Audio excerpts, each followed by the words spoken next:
see a loader and you, friend, on an old road.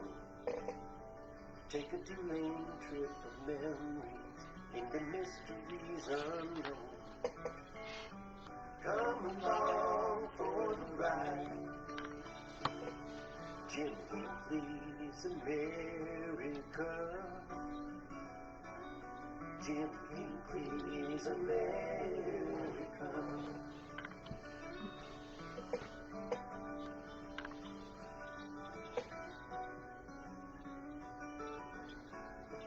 Good morning, Mr. Lewis Meyer.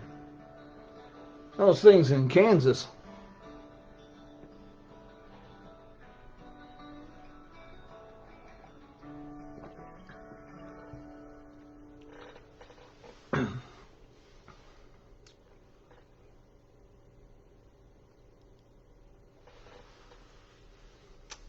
It's another beautiful day here in Kingman, Arizona. We've kind of skipped fall. This morning and today it's going to be a bit cool. It's going to be like a nice spring day in Minnesota here with temperatures in the 40s and a little bit of rain, possibly some sleet by this afternoon.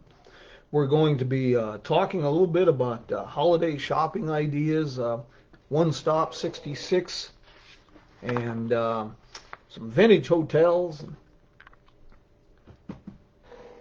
I hope everyone's doing well this morning. Let's kind of get things together.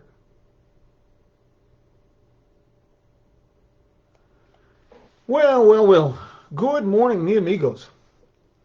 As you can see from the absence of graphics, I'm still having some connectivity issues with my Mevo camera system.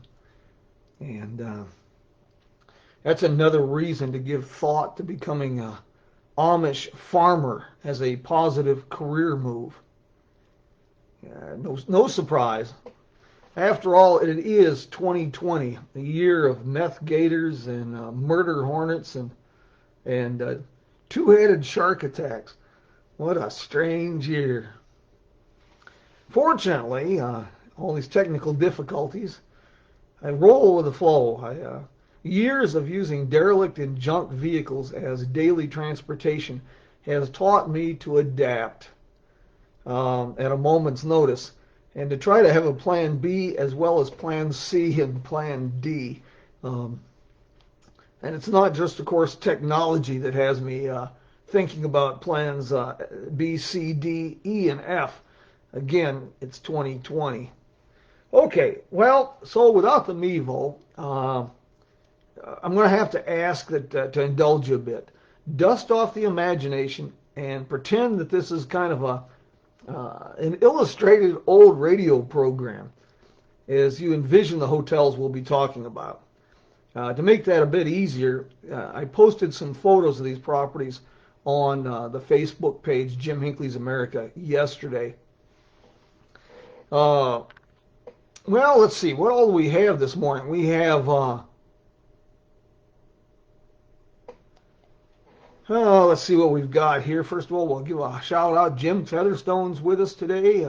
Hey, Jim, you're going to really like what I've got today. Andy, it's so good to see you. And the Gasconade River Bridge Guardians, good morning. Okay, in addition to talking about a couple of old hotels and inspiring people, after what I saw, the Route 66 Association of Missouri people come together cleaning up the old Shamrock Court in Sullivan, Missouri. Maybe these properties here will inspire somebody that wins the lottery to step up to the plate. We also have a trivia contest this week and a couple of updates that I think you're going to find of interest. So grab your chair, get your cup of coffee, and we had the music of the road crew to kick this off. I'm so grateful to Joe and Woody and Don and the boys of the road crew for our theme song. You get a bit of time after the program, check out their music at roadcrew66.com. I think you'll be inspired to dream road trips. Okay, well, let's get to our trivia contest. Nolan Stoltz was fast last week. He was a winner before we had the program done. He answered a question about the oldest hotel on Route 66 in Illinois. And the answer was the Eagle Hotel in Wilmington, Illinois, that opened around 1836. It's been closed for many, many years, and I do hope somebody steps up to the plate and does something with that. Nolan, your copy of Murder and Mayhem on the Main Street of America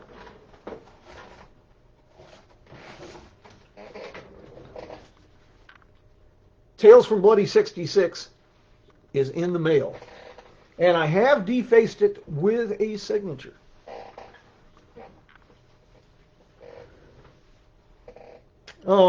This week, the trivia contest prize is a copy of 100 Things to Do on Route 66 Before You Die. And of course, I'll deface it with my signature. The first right answer is the winner. Okay, are we ready? This store has been in continuous operation since 1908. It's located in a Route 66 community west of the Mississippi River and east of Los Angeles. The town has faded since its glory days in the 1920s. And some people consider it a ghost town, but it's a little too big to actually be a ghost town. And one more clue. There's a hotel down the street, been closed for decades. And that hotel opened sometime around 1880, plus or minus a couple of years. So what I'm looking for is the name of the store and what town it's located. And the first correct answer receives a copy of 100 Things to Do on Route 66 Before You Die. Okay. Now, as I mentioned, I'm sorry I can't share photographs like I can with my Mevo system. I posted the photos of these hotels yesterday on the Jim Hinckley's America Facebook page, if you got a chance to see those. And if not, after the program, take a look. It'll better explain things. Otherwise, you're going to have to just, like say, pretend it's an old radio program. We're going to start with something here in my adopted hometown of Kingman, Arizona. The Hotel Beale. It's been vacant for decades. Well, I should clarify that. It's not exactly vacant. It's just been closed. From the cellar to the third floor, it is filled with artifacts. Now, some of it's just junk, snow tires, and God only knows what all. But there are some real treasures here. A lot of the furniture, when the hotel was, an addition was built and it was remodeled about 1917, a lot of the custom furniture that was made for the hotel is still there.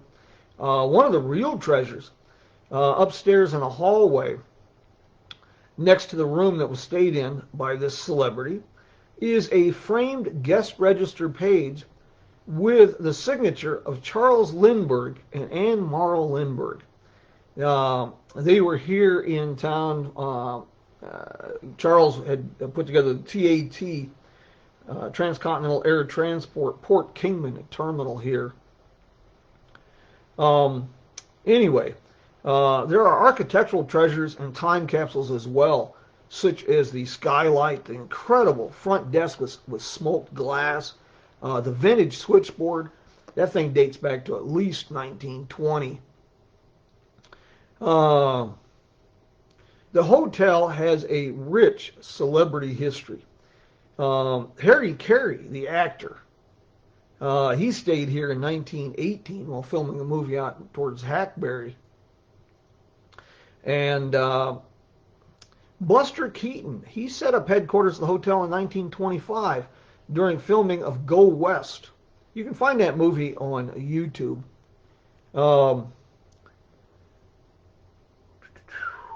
Charles Lindbergh, as I mentioned, he was a frequent guest during construction of Port Kingman, the TAT airport, one of the first the first continental passenger air services. And Amelia Earhart was a hotel guest during the opening ceremony for that facility. And of course, it has an association with Andy Devine, the prolific character actor with a career that spanned 50 years. As Thomas Devine, his father, was a proprietor of the whole hotel for many, many years. As a bit of Route 66 trivia, the first generation of the National Old Trails Road, predecessor to that famous highway, ran parallel across Arizona, ran diagonal across Arizona from Springerville to Yuma on the Colorado River, where it connected with the ocean-to-ocean highway. Well, at a meeting of the Arizona Good Roads Association, Thomas Devine and businessmen from Kingman, Oatman, Needles, and Seligman met at the hotel, and they drafted a presentation to be made at the National Old Trails Road Convention in Kansas City. Well, their proposal was accepted, and the National Old Trails Road was rerouted across northern Arizona and across the Mojave Desert. And then, of course, 1926, Route 66 followed the National Old Trails Road. The historic district in Kingman has been undergoing a renaissance since the 2014 Route 66 International Festival. And with the exception of Garibaldi's, most of this revitalization has been along the Beale Street corridor, just one block off Andy Devine, which is Route 66. COVID-19 has set things back a bit, but in recent weeks, businesses have begun adding some great outdoor seating areas. Once we get a handle on this pandemic, downtown Kingman will become quite a destination. Now, I've had for many years, I've had a vision for this block with the Hotel Beale as the centerpiece. For those familiar with the area on Andy Devine, picture this. I see the block as a strip of vibrant restaurants, historic saloons, wine bars, coffee shops. And this includes, of course, the historic Nighthawk Saloon in the Hotel Beale. Ideally, we would also get this old Sump Bar, which is in the basement of the Beale, up and going. And it's a bit of trivia. Louis L'Amour, the Western writer, he worked at the Catherine mines in the 1920s. And he did some amateur boxing down at the Sump Bar in the Beale. Well, anyway, as I envision this, the Hotel Beale would serve as nice upscale apartments, and its neighbor to the west, the Brunswick Hotel, would become a nice boutique hotel with fine dining in the restaurant. I suppose baby steps have to be taken. The owners of the Old Trails Garage, built in about 1916, working with the Route 66 Association of Kingman, they renovated the facade, and they've added logos from all the different various automobile manufacturers that operated here, Mack trucks, Buick, all these different things. And the crown jewel of that renovation is a beautiful, towering, neon-lit Packard sales and service sign. It dates to about 1930. And I mentioned Garibaldi's. That restaurant is housed in the former showroom and parts department for the Old Trails Garage. I got another hotel, and this one is really overlooked a lot. But I think you're going to really like this story. First, I want to share something with you and ask if anybody has any information. This was gifted to me recently. It's a little box, as you can see, but it's quite thick. This is Winnebago 100 collector cards, Series 1. And it's from Winnebago Industries. And it says specially selected motorhomes and trailers, Ithaca motorhomes and more. And it's really interesting. I know nothing about this, but I'm really fascinated. And for example, it has the history of the card, or the motorhome. On the back, a little bit of technical details. And then on the front of each card, it has the model of Winnebago. If anybody knows anything about this, I'm really curious. See if I can pull another one here. Give you an idea. Here's one from, this is kind of interesting. I've never seen this. Winnebago Gila Home. A 1976 Winnebago's Industries introduced the Gila Home helicopter camper. It says it's the ultimate off-road vehicle. Anybody knows anything about that? Sure, I'd sure like to know a little bit of history behind that. Okay, the next hotel I want to talk about is really something special, and it desperately needs a caretaker. So if you win the lottery and you want to do something great and help an old property rise from the ashes of neglect like the mythical phoenix, here's a chance. This hotel is hidden south of the railroad tracks, a block or so off Bucket of Blood Street in an older neighborhood of Holbrook, Arizona. Don't you just love that? Bucket of Blood Street. In a future program, I'll share a bit more about the Bucket of Blood Street and Bucket of Blood Saloon. I could do a whole program on Holbrook if you're interested. There's some really interesting history there. Well, anyway, the Arizona Rancho is also known as the Higgins House, Brunswick Hotel, or Arizona Hotel. It was built between 1881 and 1883 as a residence, and then it was expanded as a boarding house, a hotel, and finally a wing was added to make it a motel. The original structure is thought to be the oldest in Holbrook, Arizona.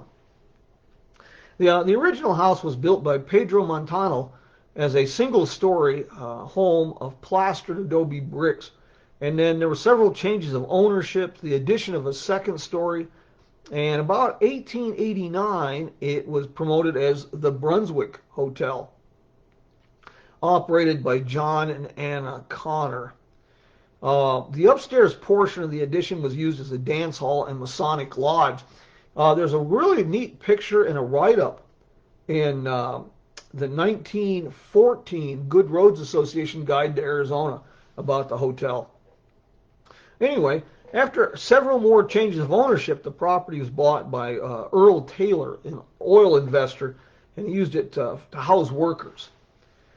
And then during the 1930s, the west wing of the Brunswick Hotel served as Holbrook's hospital. And a kitchen addition necessitated by this change was designed in the mid-1930s by Laura Moore Skidmore. There's a name. I had to include that. Laura Moore Skidmore. Anyway, he also went on to design later additions when the property was renamed the Arizona Hotel. In the 1940s, the compound was enclosed with an adobe wall and a motel wing was added. And then also during World War II, the hotel was leased by Fullerton Junior College to house pilot candidates training for the U.S. Navy at Park Field in Holbrook. There was a upstairs fire several years ago, did quite extensive damage on the upstairs, and the place was closed and boarded up. It faces an uncertain future. It makes for a great photo op, and man, I'd sure like to see this place restored, but it would be a challenge. If you're planning a Route 66 trip and don't want to miss places like the Hotel Beale, the Brunswick Hotel in Holbrook, or the Beale Street Corridor, I strongly suggest using the Route 66 navigation app. And to ensure the most memorable Route 66 Odyssey, this is one of the best investments you can make. And if you have a friend that's going to be traveling Route 66, check into buying this for them, getting a subscription. They'll be really grateful. For the last couple months, I've been assisting the developer. We've been dramatically expanding the point of interest file, adding phone numbers, website links, and descriptions of the stops. And these POIs, point of interest, little flags come up, little notes pop up when you're near that location, and then you can click on it for more detail. Since I've been writing the descriptions of the stops, keeping it kind of brief, there's photographs. We're going to be talking later about adding historic photographs as well, perhaps so you can see a then and now. That's not there yet, but we're putting some historic photos in, and it's photographs, a little bit of history, hours of operation, any of these kind of things. So Route 66 navigation is kind of like having me as your personal tour guide, but you don't have to put up with me beating my gums for 2,000 miles. Check it out at route66navigation.com. Speaking of gift buying, things of that nature, the holidays are fast approaching, and shopping this year might be a problem as COVID-19 it's rampaging all across the United States. Well, here's a suggestion. Check out onestop66.com. Jim Featherstone set up this site. It's really neat. You can find an array of gift ideas, including signed copies of books, Route 66 Centennial merchandise, and you can kill two birds with one stone. One, you can provide someone with a special gift, and two, you can lend support to a starving artist, an author, or a small business owner. And I should note, also for gift ideas, do check out route66navigation.com. In addition to the app, they have the Mother Road Route 66 passport, and they also have a line of Route 66 merchandise that might be of interest. Okay, I have found another way to try to lend a hand to authors and artists, and I fully understand how hard it is to be an author.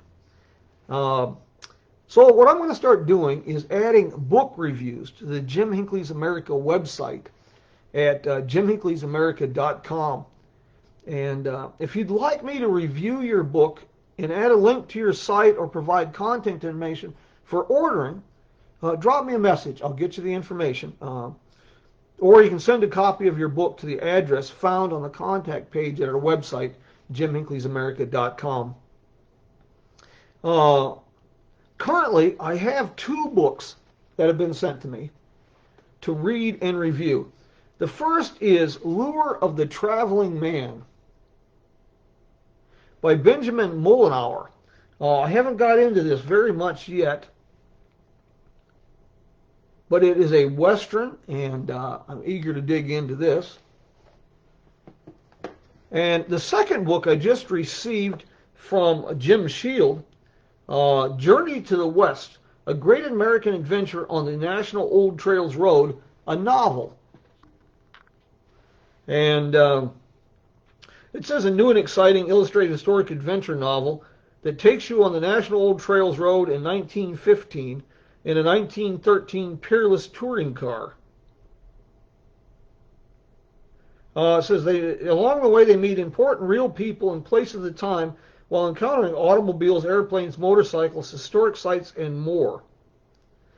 So this looks like pretty interesting. As soon as I read these, I'll get the reviews up on the website. I'm going to set a separate section up on the home page for book reviews, or I'll set up a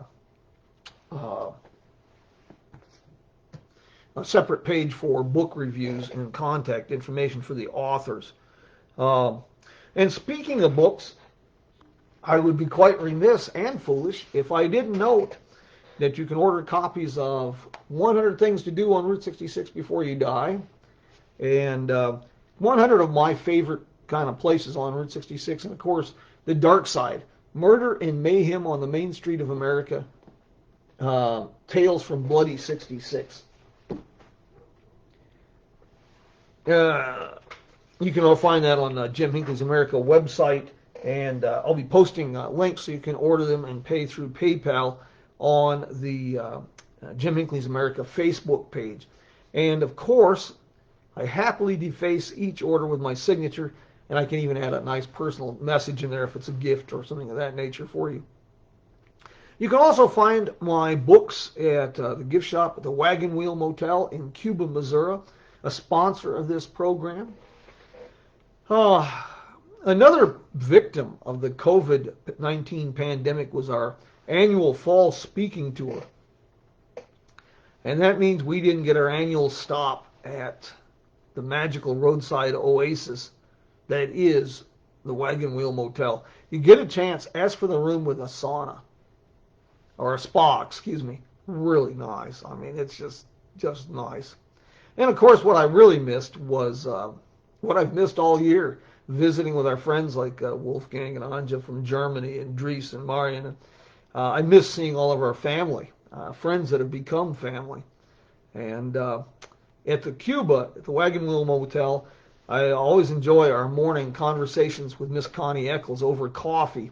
I run down to the Cuba Bakery in Delhi and pick up an assortment of goodies for all the guests to share when they come in the morning for coffee. And makes it really a lot of fun. It's something I look forward to and I've really missed this year. And I want to thank supporters of our crowdfunding initiative on the Patreon platform. Your support makes it possible for me to do things like help promote authors, help promote small businesses with coffee cup sponsors of the week. And as my way of saying thank you, I'm trying to share a lot of exclusive weekly content. Currently, I'm doing in serial format a story that was written in 1901, Alexander Winton's ill-fated attempt to drive coast to coast by automobile. And I'm reprinting it word for word, using some of the old words, the odd spellings, even misspellings. I'm just going for that too.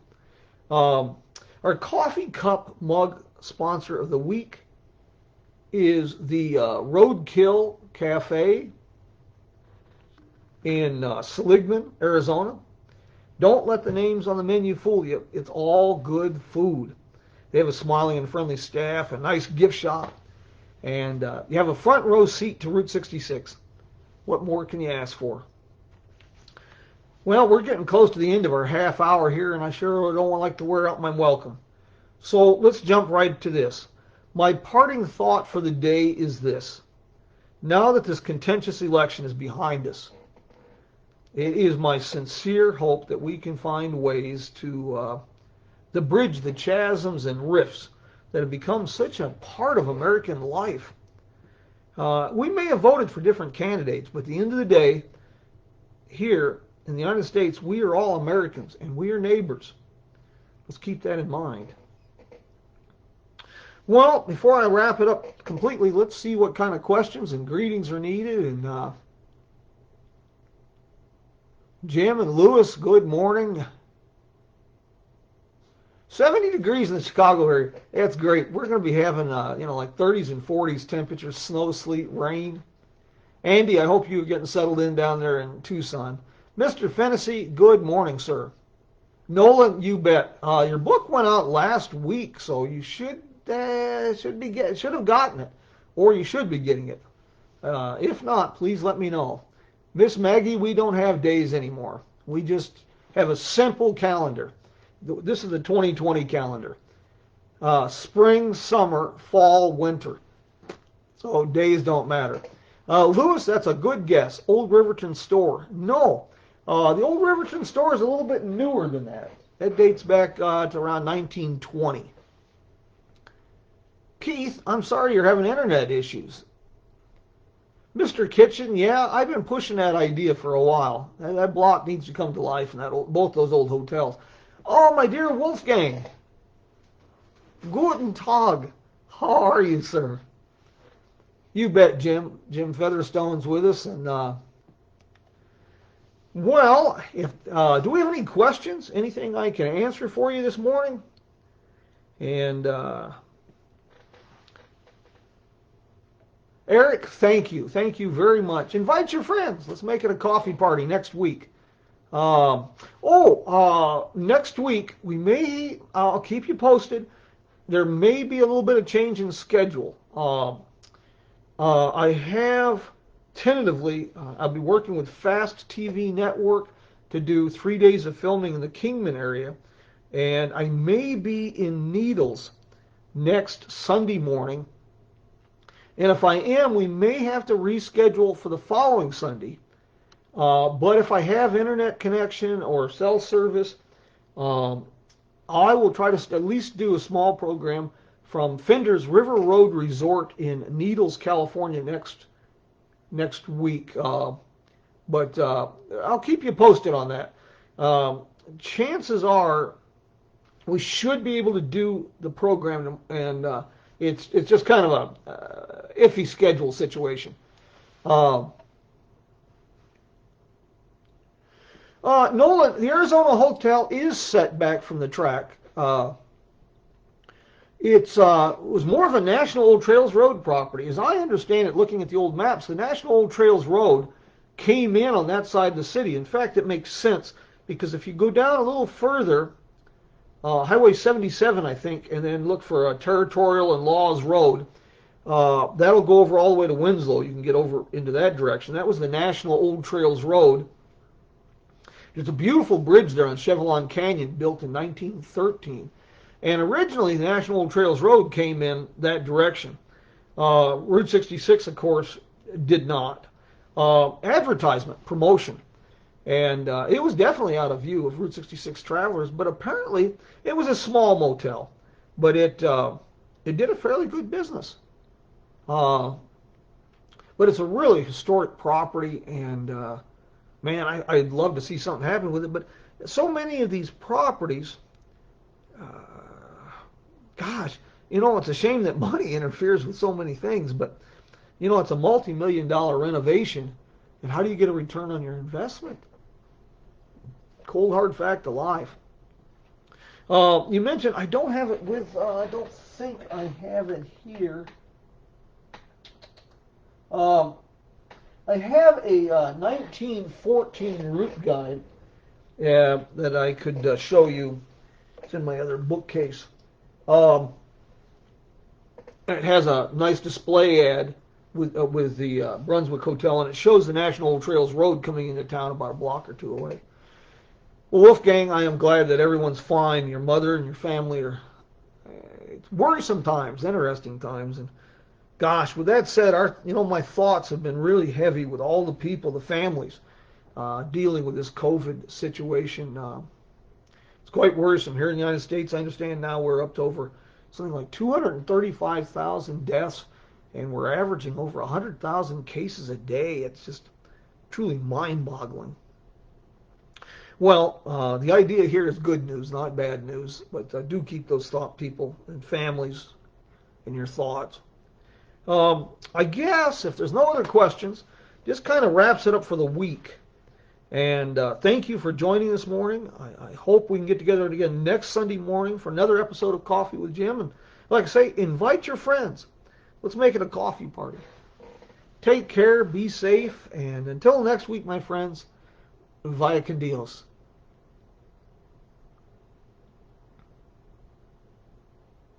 Oh, Leah, no, I cannot see on the other pages, but I will answer questions. What kind of question do you have on the Hackberry General? Oh, Hackberry General Store. No, I'm afraid not. Our trivia question is, it's not the Hackberry General Store. The Hackberry General Store dates to realignment of Route 66. I think it was 1936 or 37, the Hackberry Store. The town is definitely old enough, but the store is not. My friends, thank you, and we will see you next week. Vaya con Dios, mi amigos.